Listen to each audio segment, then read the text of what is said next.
Elise Gould, a senior economist for AP, noted to NewsPulse Finance that the increase is off the chart. When you look at that particular figure, you see the top 0.1% rises 343.2%, and that's not even shown on the chart, because you wouldn't be able to see any of the other lines.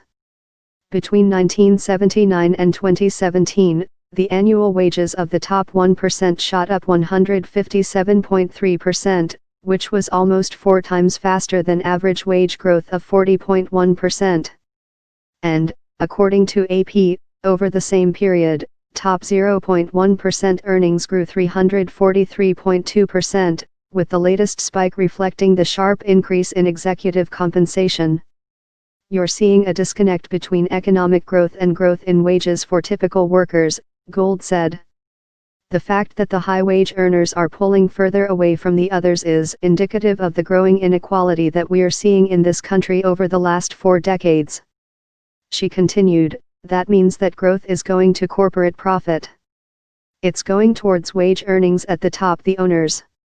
Between 1980 and 2016, the U.S. was ranked 4th in the world among countries that saw the biggest wealth increases in the top 0.1%.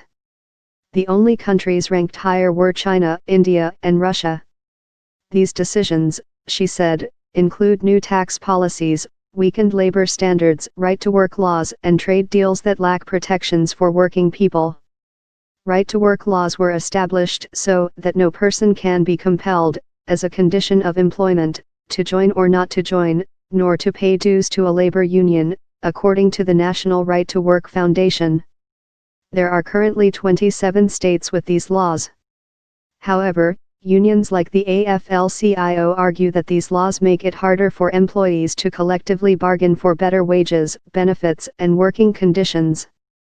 We've seen things like the decline in unionization, which again has been because of intentional policy decisions or actions by employers to make it harder to workers to form unions, Gould said. And that has meant there's been more inequality that's associated with a growing concentration of wages and incomes at the top.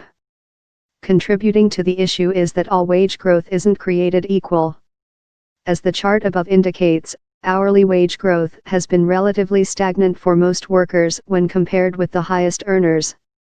The federal minimum wage has been $1 an hour since July 2009. Over the last 30 years, the median hourly wage increased by 14%.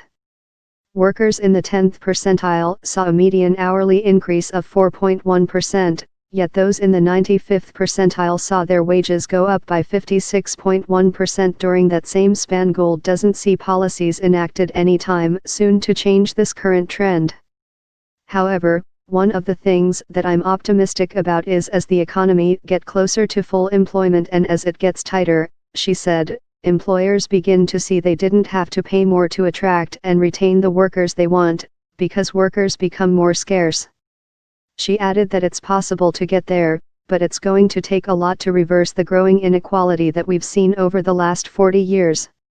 Adriana is an associate editor for NewsPulse Finance.